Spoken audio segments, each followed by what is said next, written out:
এখানে শ্রেণীকক্ষ ও কর্মশালায় শিক্ষার্থীরা শিখছে চীনের আধুনিক কৃষিযন্ত্র পরিচালনা ও ব্যবহার। কৃষি প্রকৌশলের নতুন প্রজন্ম গড়ে তোলার উদ্যোগ জোরদার হয়েছে চীন থাইল্যান্ড অংশীদারত্বে।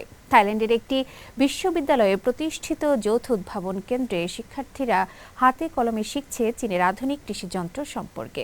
যৌথ গবেষণা, প্রশিক্ষণ ও প্রযুক্তি হস্তান্তরের মাধ্যমে স্থানীয় বাস্তবতায় যন্ত্রের ব্যবহার শিখছে তরুণ প্রকৌশলীরা। বিশেষজ্ঞরা বলছেন, এই সহযোগিতা থাইল্যান্ডের কৃষিকে আরও দক্ষ, টেকসই ও যান্ত্রিক ভবিষ্যতের দিকে এগিয়ে নেবে।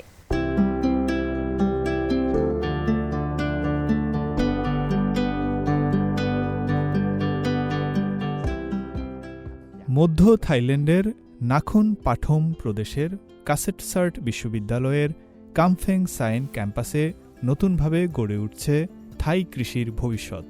এখানে শ্রেণীকক্ষ ও কর্মশালায় শিক্ষার্থীরা শিখছে চীনের আধুনিক কৃষিযন্ত্র পরিচালনা ও ব্যবহার।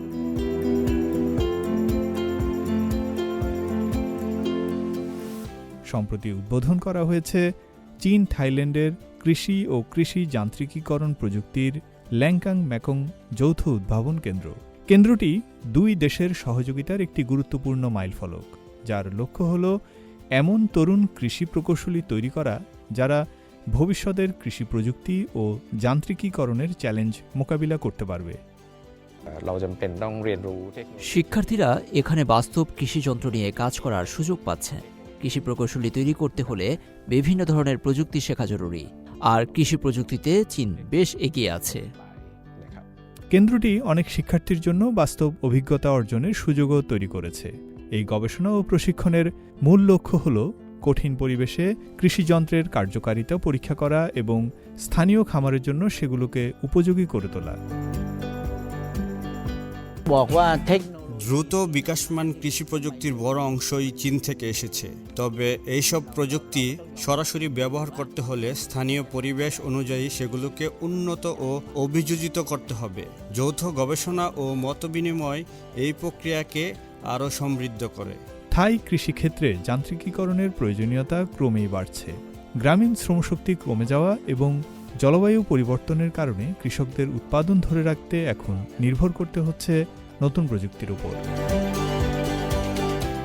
চীন থাইল্যান্ড সহযোগিতায় চীনের প্রযুক্তিগত অভিজ্ঞতাও যুক্ত হয়েছে।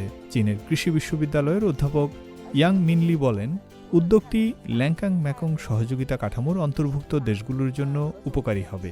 এখন কাসেটসার্ট বিশ্ববিদ্যালয় ও থাইল্যান্ডের কৃষি প্রকৌশল ইনস্টিটিউটের যৌথ গবেষণা চলছে।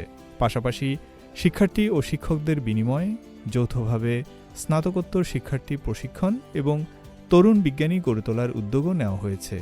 কৃষিতে পরিবর্তন একদিনে আসে না, মৌসুম থেকে মৌসুমে এগিয়ে যায় এটি।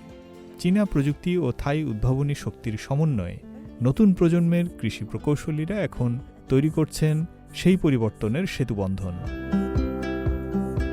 ফয়সাল আব্দুল্লাহ, সিএমজি বাংলা।